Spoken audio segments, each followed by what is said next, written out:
para adorar o teu santo nome. E Pai, o Senhor que já nos ajudou em tantos momentos da nossa vida, nos ajudando, nós não vamos, Senhor, temer o dia mau, nós não vamos esquecer daquilo que a tua palavra nos diz, e ela diz que o Senhor é bom em todo o tempo. Então venha, Senhor, venha, Deus, sobre a tua igreja.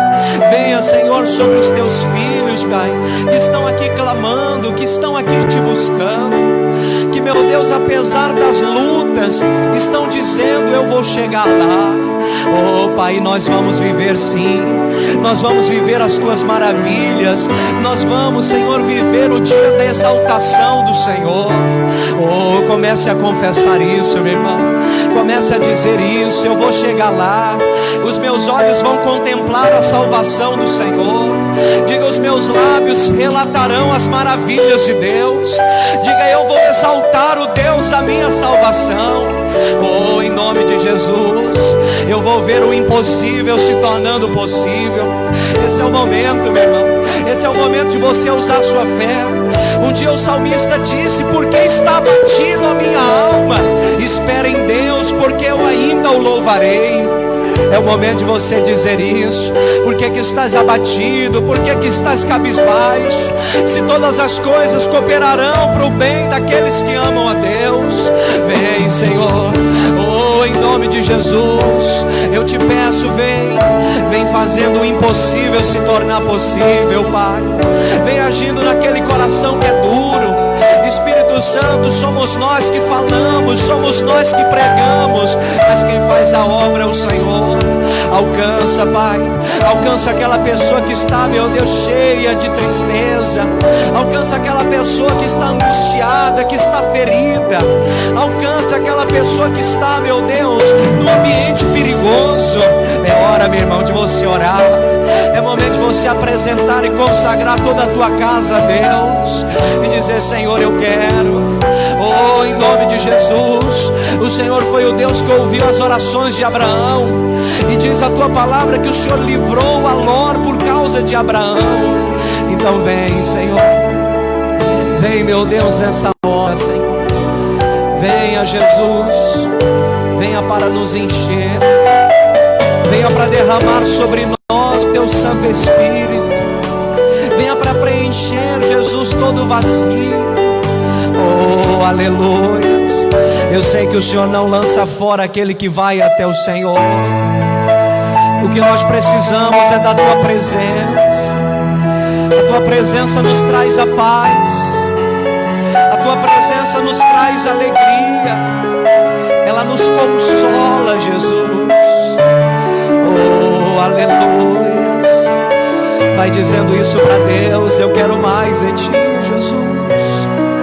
Eu quero mais do teu Espírito na minha vida. Oh, aleluias, aleluia.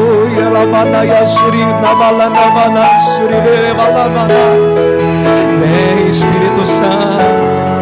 É hora, meu irmão, é o seu momento de ir mais além no relacionamento com Deus e dizer a Ele: eu quero mais de ti, Jesus. Aleluias. Vamos fazer dessa canção a nossa oração, o nosso pedido a Deus. Aleluia. O Espírito derrama sobre mim, ó meu Senhor. Faz-me sentir a tua presença, faz-me sentir o seu amor. Aleluias. Eu sei que te importas, sei que te importas comigo. Eu sei que me amas, eu sei que me, mas também palavra, Senhor, é a tua palavra que diz assim: jamais te lançarei fora. Então Espírito Santo, comece a convidar Ele.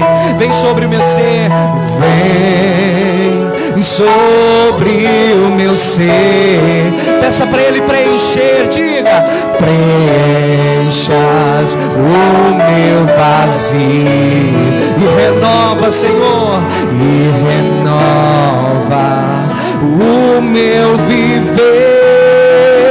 Então vem Espírito Santo, chama por Ele, meu irmão. Vem sobre o meu ser. Nós precisamos. Preenchas o meu vazio e renova, Senhor, e renova o meu. Você vai pedir isso para Deus, os ouvidos deles estão abertos. Derrama sobre mim o teu Espírito. Derrama sobre mim, ó meu Senhor. Faz-me sentir, Jesus, faz-me sentir a sua presença. Faz-me sentir o seu amor. Eu sei que te importas comigo, Senhor. Eu sei que te importas comigo. Ele te ama, creia. Eu sei que me amas também. É a palavra dele quem diz.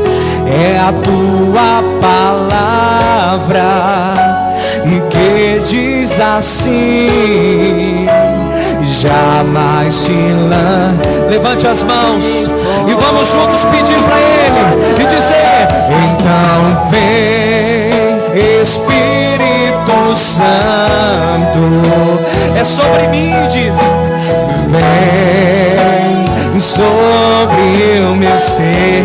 Ele vai preencher todo o vazio. Preenchas o meu vazio. Ele renova a força do cansado e renova o meu viver. Levante a sua voz ao céu e peça: então vem Espírito Santo. Nós precisamos, Pai, e vem sobre o meu ser. Preenchas o meu vazio e renova, Senhor, e renova o meu viver. Então vem. Peça para você agora, diga: vem sobre o meu ser. Preenchas o meu vazio e renova o meu viver. Oh Pai, que o teu Espírito Santo possa nos encher, Jesus, porque nós sabemos que sozinho as coisas se tornam tão difíceis, mas com a tua presença na nossa vida nós vamos conseguir, Jesus. Como o salmista dizia, o Senhor nos fará saltar muralhas. A tua presença na nossa vida vai nos fazer, Pai, triunfar em mesmo os grandes desafios dessa vida.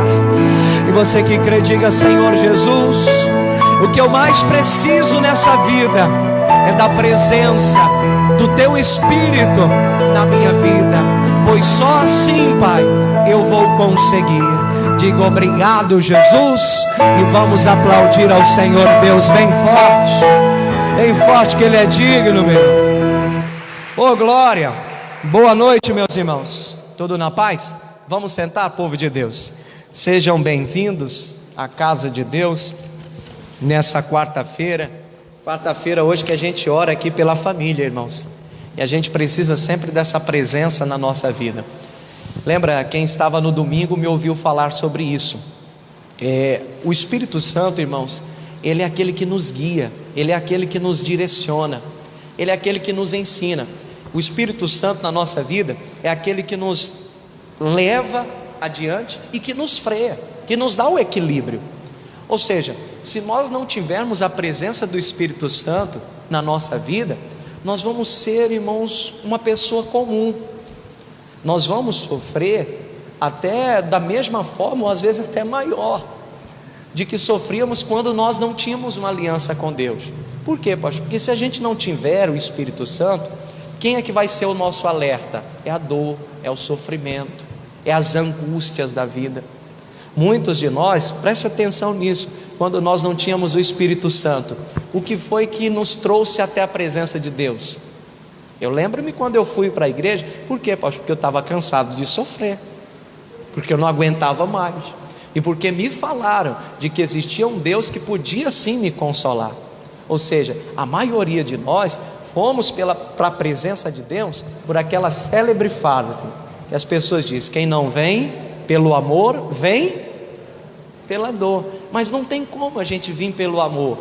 Por quê, pastor? Porque a gente não tem o Espírito Santo. É o Espírito Santo que nos guia pelo amor. É Ele na nossa vida que nos orienta, que fala ao mais íntimo do nosso coração. É por isso que a Bíblia alerta: quando ouvires a voz do Espírito Santo, não endureçais o coração para Ele.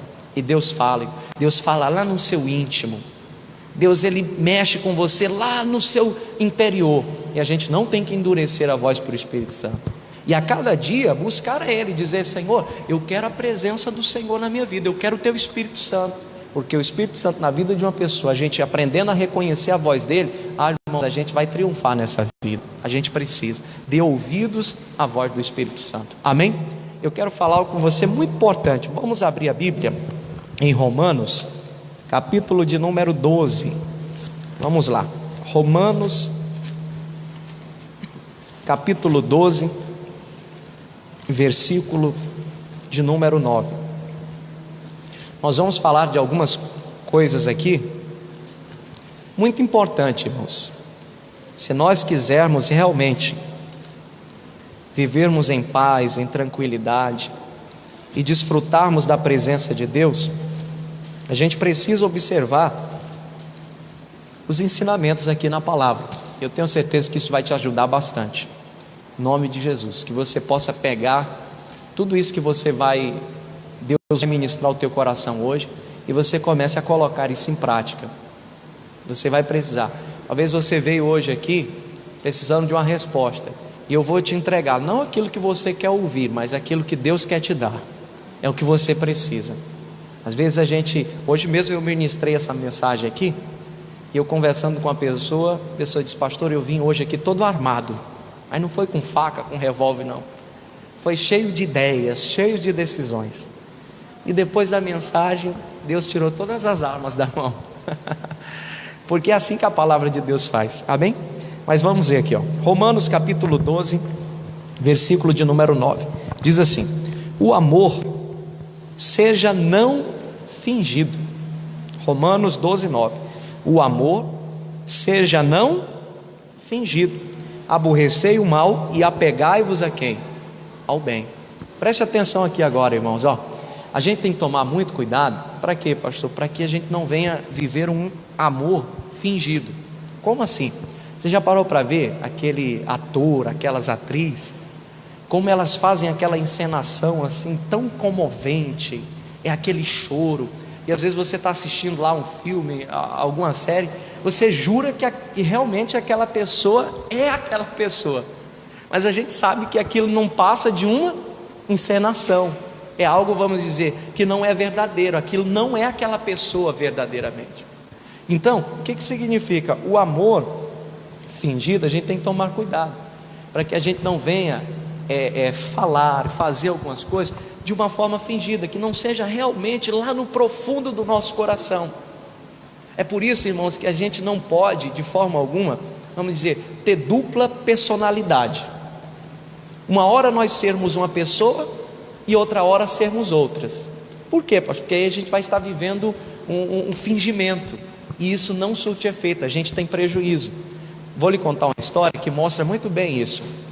Conta-se que um rapaz, lá nos Estados Unidos, é muito comum todo adolescente que já está preparado ali, se alistar no exército e servir e ir para a guerra, para defender ali a pátria. E um rapaz saiu para a guerra, passaram-se 4 anos lá na guerra, e ele sempre mantinha contato com seus familiares. Quando já estava lá a guerra se encerrando, ele liga para os familiares, para a mãe dele mais precisamente, e diz assim: mãe, olha, eu estou voltando para casa. A mãe ficou muito feliz, já eram 4 anos distante do filho, o que mais ela queria era a presença do filho dela. Disse: mãe, eu estou indo para casa, e agora, mãe, deixa eu lhe falar uma coisa. Eu conheci aqui um amigo, e esse amigo, ele é do coração, é do peito, a gente criou um laço muito de amizade aqui na guerra. Ela disse: não, meu filho, tudo que eu mais quero é a tua presença, e com certeza é amigo seu, é amigo nosso, vai ser um prazer estar junto com ele aqui. Ele disse: mãe, mas só tem um detalhe, esse amigo meu, que eu estou dizendo, que vai conosco, ele na guerra acabou que sendo atingido, perdeu os braços e perdeu a perna. Ou seja, mãe, ele é alguém deficiente, então ele tem um pouquinho de dificuldade. A mãe, na mesma hora, sua cabeça: meu filho, você está vivendo um momento novo da vida, você já passou tanto tempo distante, meu filho, é melhor você, vamos dizer, você já foi amigo dele aí na guerra, é melhor você encaminhar ele para a família dele, alguma coisa assim, você vem para cá para a gente aproveitar esses momentos, nós já perdemos tanto tempo juntos. Ele disse: tá bom, mãe, a gente vai ver aqui, vamos resolver. Passou-se alguns dias, a mãe recebe uma ligação, e nessa ligação a pessoa informava: disse: olha, fulano e tal, seu filho está morto. Ela ficou surpresa, disse: como assim? Meu filho ligou esses dias dizendo que já voltaria para casa, e morreu. A causa dele, ele foi lá e tirou a própria vida dele. Quando ela foi averiguar, quando ela foi ver o corpo do seu filho, ela viu lá, o filho dela não tinha nem os braços e nem a perna. Então na mesma hora caiu a ficha nela. Ela disse: puxa vida, naquele dia o meu filho não tinha amigo, na verdade ele estava falando algo para saber qual seria a minha reação, para saber qual que seria a minha atitude com respeito dele. E naquele dia ele percebeu, aquela mãe caiu em lágrimas, se decepcionou. Por quê, pastor? Aí é que eu lhe digo, irmãos, às vezes, entenda, nós estamos sendo provados, a prova está sendo passada na nossa vida e a gente nem sabe. Às vezes numa conversa que você está tendo, é uma prova de quê, pastor? De você realmente demonstrar aquilo quem você é, e às vezes você não está sabendo. Não é como a gente fazia tradicionalmente lá na escola, lembra? O professor marcava e dizia: dia tal vai ter prova tal, não era assim? Dia tal vai ter prova tal, e você estudava, você se preparava para aquilo, aí de repente todo mundo estava sentadinho, o professor passava lá com a prova, e todo mundo ia fazer. Só que na vida não é assim, irmãos. Às vezes você está sendo provado e você nem sabe. É por isso que Deus está aqui nos alertando: o amor seja não fingido. Por quê, pastor? Porque quem vive o amor fingido vai ser reprovado em muitas provas que a gente nem sabe que está acontecendo. Irmãos, tomamos cuidado. Cristo nos alerta para quê, pastor? Para que a gente não venha viver essa duplicidade. Quando a gente está com um, a gente fala uma coisa, a gente é um pensamento. Quando a gente está na frente do outro, é um outro pensamento. Não. Por quê, pastor? Porque a gente pode ter prejuízo. Como eu lhe contei nessa história, esse rapaz estava lá falando com a mãe dele, vamos dizer, provando a mãe dele, querendo saber, mas a mãe dele nem sabia que estava sendo provado. É por isso que a gente tem que ter, como Cristo nos orienta aí, o amor seja não o quê? Fingido, seja verdadeiro. Nós estamos aqui, irmãos, numa missão. Nós temos uma missão, de quê, pastor? De lutar pela nossa família. Mas aprenda uma coisa: depois que você conseguir, depois que você vê a obra sendo feita na sua vida, continue fazendo as mesmas coisas que você fazia. Por quê, pastor? Para que daqui mais na frente o diabo não venha apontar o dedo e dizer para você: poxa, você só fez isso porque estava querendo me levar para Cristo. Porque tem gente que é assim, que o tratamento dela para com a pessoa, até ela conseguir algo é depois que ela consegue, ela muda, né?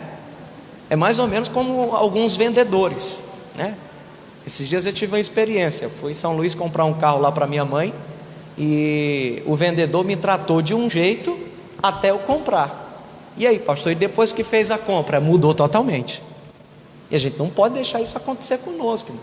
Quando a gente está ali lutando, a gente está querendo algo, e a gente faz ali tudo certinho, tudo bonitinho, tudo corretinho, aí depois que a gente consegue, a gente muda? Não. É o alerta que Cristo nos dá. O amor seja não fingido, é o amor verdadeiro. Nada desse negócio de duplicidade. Se você ser verdadeiro, sempre, pode ter a certeza, nas provas que vem para você, você nem sabendo o que é prova, né? Nem sabendo o que é prova, você vai ser aprovado, porque você não tem duplicidade de caráter, você vive a verdade, você é verdadeiro sempre. Então Deus quer que nós venhamos ter isso no coração, sempre. O amor seja sempre verdadeiro e jamais fingido, amém? Guarda isso no seu coração. Vamos aqui, vamos a Lucas. Lucas capítulo 6, versículo 36.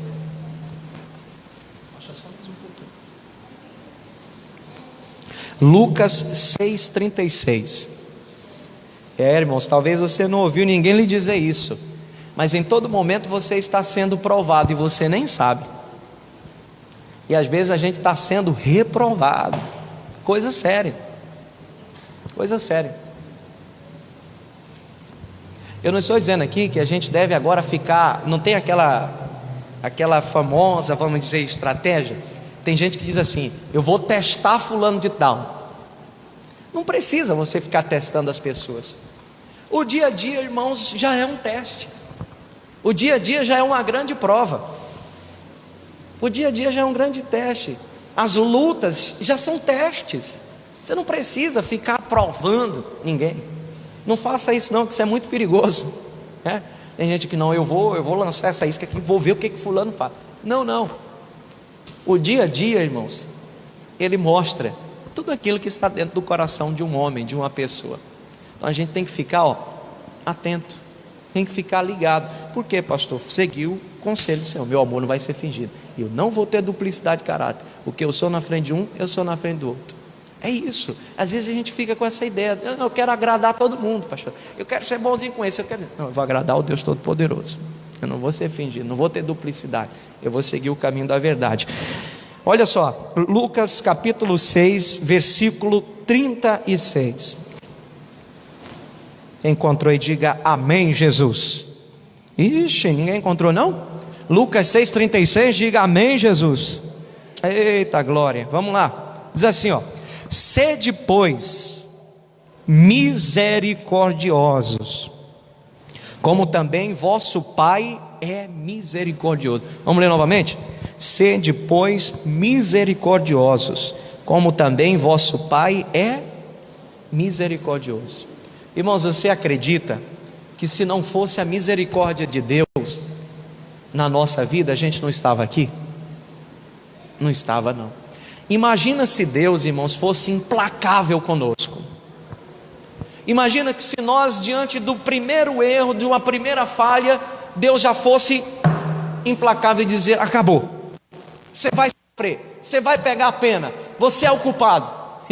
Irmãos, eu digo para você, 100% de nós não estaríamos aqui. A misericórdia de Deus, irmãos, ela está sempre sobre a nossa vida. O que é a misericórdia, pastor? É a capacidade de Deus relevar as coisas, da paciência de Deus suportar, de Deus esperar, de Deus não emitir uma sentença diante de um erro nosso.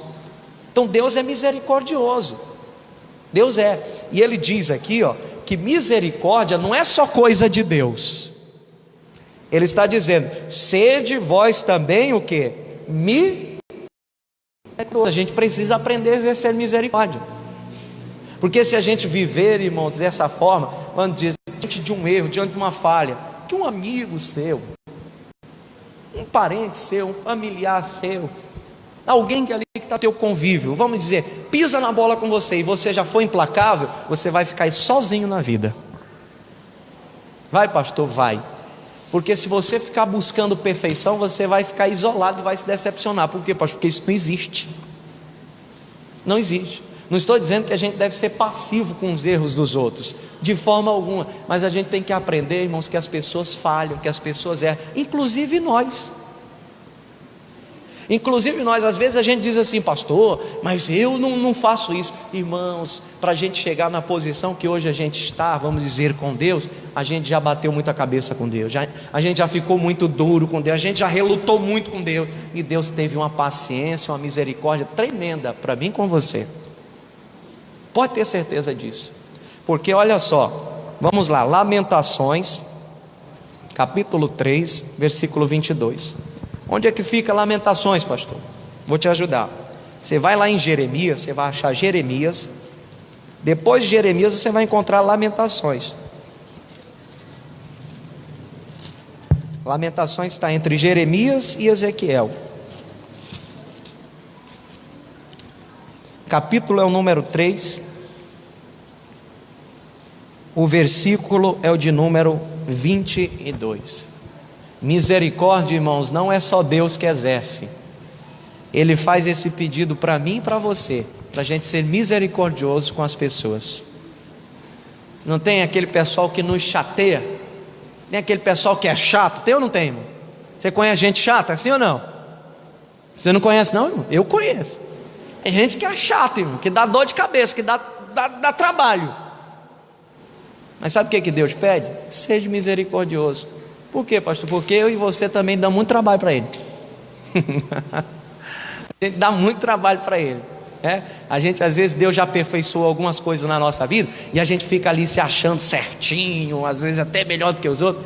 Mas, irmãos, tem muita coisa que Deus está falando conosco, que a gente fica ali, dando trabalho para Ele. Pode ter certeza disso. É verdade, irmãos. Olha só, Lamentações capítulo 3, versículo 22.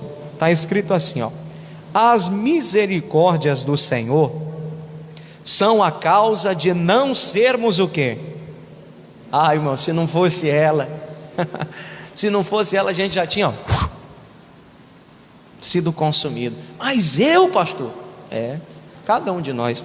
Aí ele diz, porque as suas misericórdias não têm fim. Novas, versículo 23, novas são cada manhã, grande é a tua, o que, irmãos? Fidelidade. É isso que a gente tem que ter no coração. E a gente precisa, irmãos, exercer isso. Como eu estou lhe dizendo, se não fosse a base de misericórdia, nós já tínhamos sido consumidos. E é lição para nós. Se a gente não aprender a exercer misericórdia no nosso relacionamento, eles vão ser consumidos, eles vão ser devorados, eles não vão ficar de pé. Aonde a misericórdia, irmãos, não entra, não existe transformação. Não, pastor, não. Mudança, irmãos, ninguém muda do dia para a noite. Eu e você, por que o senhor está falando, pastor, de nós? É porque às vezes a gente tem que olhar para nós. Para a gente mudar, demorou. E Deus foi misericordioso. Teve muita gente que foi misericordiosa conosco. Se não fosse misericórdia, não existe mudança se não existir misericórdia. Se você for implacável, ninguém muda, ninguém é transformado, não existe. Vejamos mais, João capítulo 8. Jesus tinha todo o direito de condenar e de julgar essa mulher, o único que tinha direito. João capítulo 8,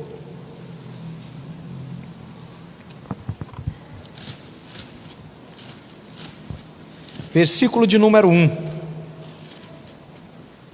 Ele tinha todo o direito de julgar, mas o que tinha direito de julgar não julgou, foi amar ela, exerceu a misericórdia sobre a vida dela. Veja só, João capítulo de número 8, versículo 1. Porém, Jesus foi para o Monte das Oliveiras, e pela manhã cedo voltou para o templo, e todo o povo vinha ter com ele, e assentando-se os ensinava. E os escribas e fariseus trouxeram-lhe uma mulher apanhada em adultério, e pondo-a no meio, disseram-lhe: mestre, esta mulher foi apanhada no próprio ato adulterando, e na lei nos mandou Moisés que as tais sejam apedrejadas. Tu, pois, o que dizes? E isso dizia a eles, tentando, para que tivessem de que o acusar. Mas Jesus, inclinando-se, escrevia com o dedo na terra.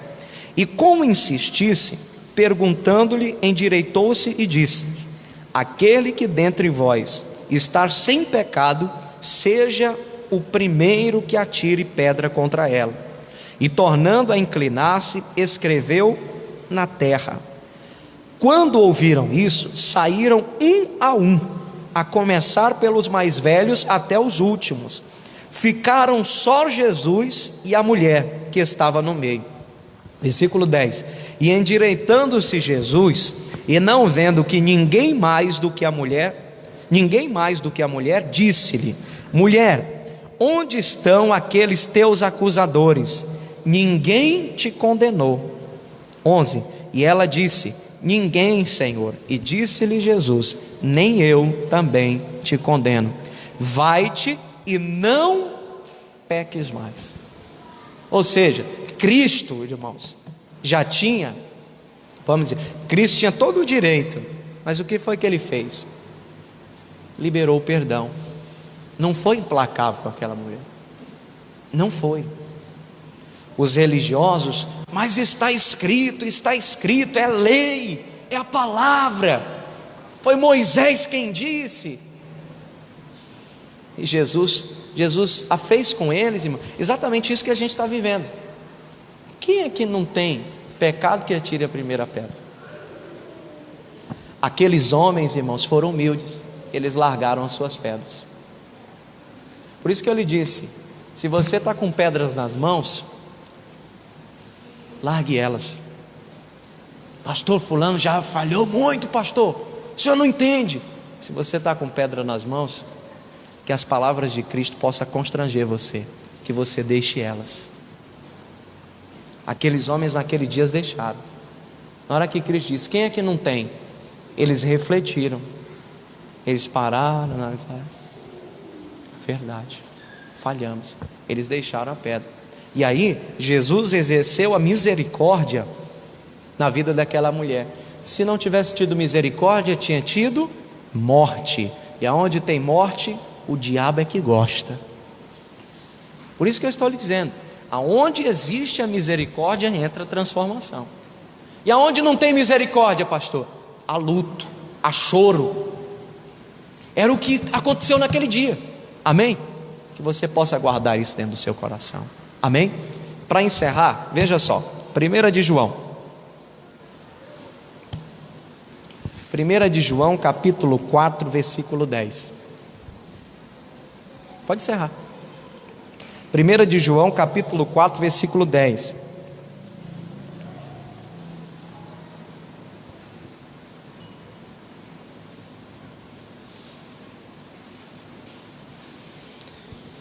Primeiro de João é lá no finalzinho da Bíblia.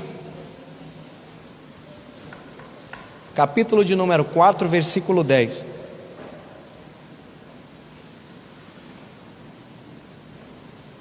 Amém? Diz assim, ó: nisto está o amor, não em quem nós tenhamos amado a Deus, mas em quem Ele nos amou e enviou o seu Filho para propiciação pelos nossos pecados. Aí o versículo 11, ó: amados, se Deus assim nos amou, também nós devemos amar uns aos outros. Ou seja, como Deus nos amou, sendo misericordioso conosco, nós também devemos exercer isso. Você está pedindo: Deus, eu quero uma mudança, eu quero uma resposta.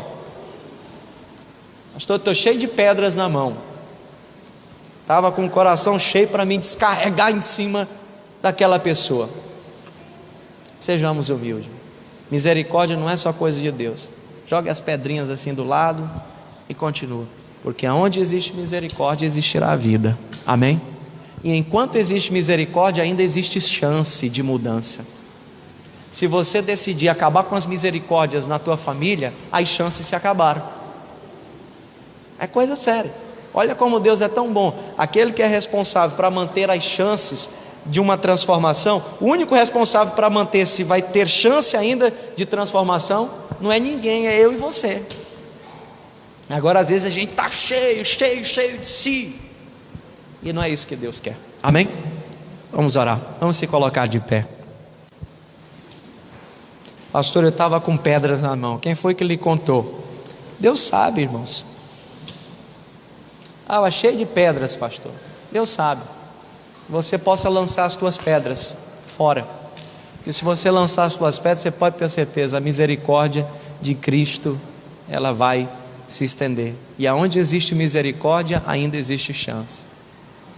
Pastor, eu vou ser implacável. Não faça isso não, porque se a gente decidir a viver uma vida sem misericórdia, a gente vai experimentar da mesma forma, e a gente vai ver que é ruim. Ser implacável é ruim, irmão. Ser implacável é ruim. Você não já viu que tem aquelas pessoas, aquele pessoal que trabalha, aquele gerente de uma empresa, que ele é durão, que ele vive pisando nos outros, na hora que ele comete vamos dizer, ele comete um deslize, porque onde há ser humano existe falha, sim ou não, irmãos? Sim ou não? Existe falha. Na hora que ele comete um deslize, vem aquele vendaval para cima dele. Compensa não. Seja uma pessoa misericordiosa, porque quem é misericordioso alcança misericórdia. Sempre. Quem é misericordioso alcança misericórdia. Vamos orar? Vamos pedir para Deus nos encher do Espírito Santo dele, que você possa fazer dessa canção que nós vamos louvar mais uma vez a tua oração nessa noite.